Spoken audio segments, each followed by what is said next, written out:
After Tuesday's win, what has the message been to the players? Has it been just sort of well done lads and be more clinical if you can? Well, they've been off. We'll be back. They're back in this morning. Just about preparing. We talked quickly about just making sure that we look after ourselves, and we'll go again today. We'll have a group doing a bit of a recovery, a group doing a little bit more, and a group doing a little bit more than the whole group.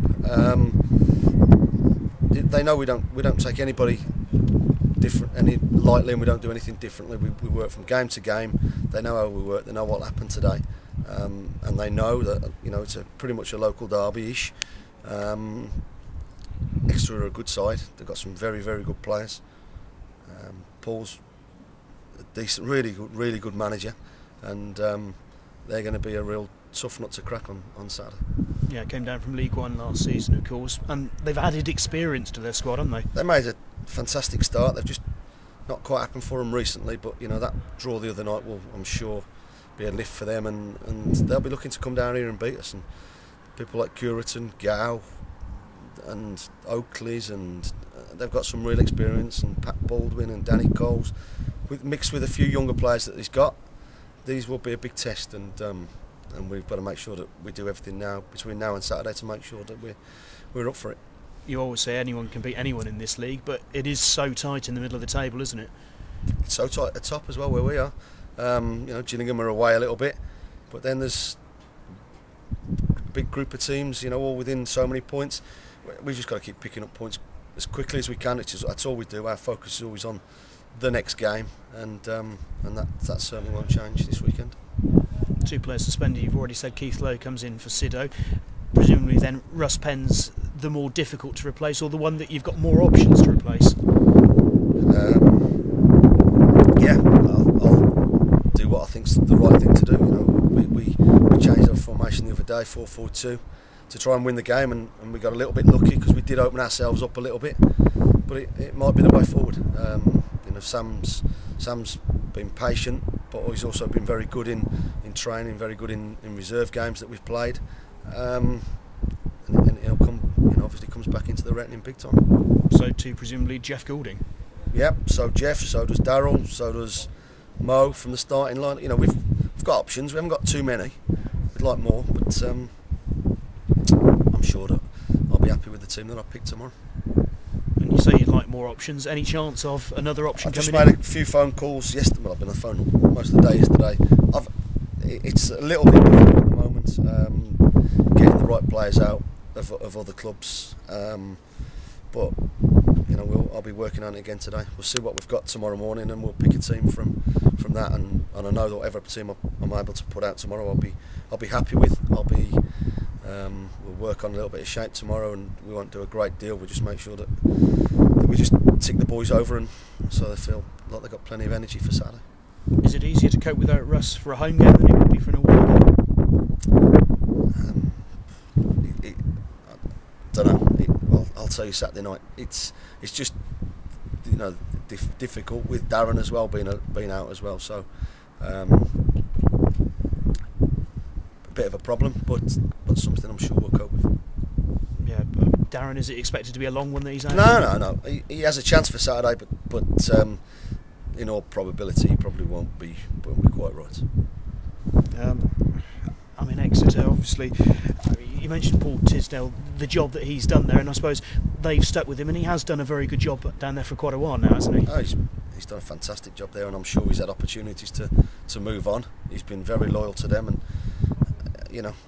he's a very tactically astute manager. He's a very good talker, and he knows his job, and I think he's done, over the years, he's done a brilliant job down there, and I'm sure come the end of the season they'll be, well, they are already, but I'm sure at the end of the season they'll be one of the teams fighting to get out of this league. Apart from those discussed, any other injury worries? No, I think we're okay. We just, to say, the boys had a well-earned day off yesterday after 2 tough games. We've made plenty of phone calls, analysed the DVD, and just back in today to make sure that, like I said, we do everything properly. Finally, a word about Scott Brown in line for his 200th start on Saturday for the club. That's some record. One of my kids told me that, so yeah, hopefully he gets the nod. He's been playing exceptionally well all season and the end of the last season. And he's been like I said last season, he's been a credit to himself for the way he handled last year. And like I said, I think he's a better goalkeeper for the experience. Thank you. Good luck. With the loan targets, is it a case of struggling to get someone in who's better than what you've got, rather than just a player who's going to be back up? Just a couple of factors, John, that we're trying to get around. We've got the FA Cup next week. I'd ideally like him to play in that as well. And just getting the one you want, there's a complication with one that we have been trying to get that hopefully we do get at some stage, and I'll explain the reasons for the one delay and two the little problem, and then just trying to get in as good as better than what we've got. And Darren, although he has a chance for the weekend, he should be back for next weekend if not. I don't want to waste money, but I also don't want to be thinking on Saturday, well, I wish I should have got this player, that player. We've got the squad. People have got to step up to the mark if and when they get the shout on Saturday, if it happens. If we bring somebody in, then great. But we're like I said, there's a few phone calls in. It's just a case of just waiting on a couple of things. Yeah, Marlon Pack and Sam Deering in the middle in a 4-4-2. Do you think that would work? Yeah, exciting. I think Marlon can sit and Sammy can go and use his energy. We'll have a look. We'll have a good think as a staff. See what we think. We've seen Exeter a couple of times. We've got to be wary of that. It was a really good 3 points the other night, and we'd like to kick on again on Saturday. Yeah, there's been times we've been struggling to fit people like Kai Mohammed and Chris Zabrowski in the same team, but this could give you a chance to have a look at both of them together. Yeah. I like to say Mo wasn't left out, wasn't dropped on Saturday. He was just, I wanted to play Zeb's really, really narrow on the left and really supporting Sean. So he came on and with a perfect response from me. Really good header, and he's got that in his locker. And the more goals he scores, the better for us. Billy's deliveries are real quality. We could have had a couple more from set pieces. We've just got to keep chipping away, keep working on the training ground at our overall game.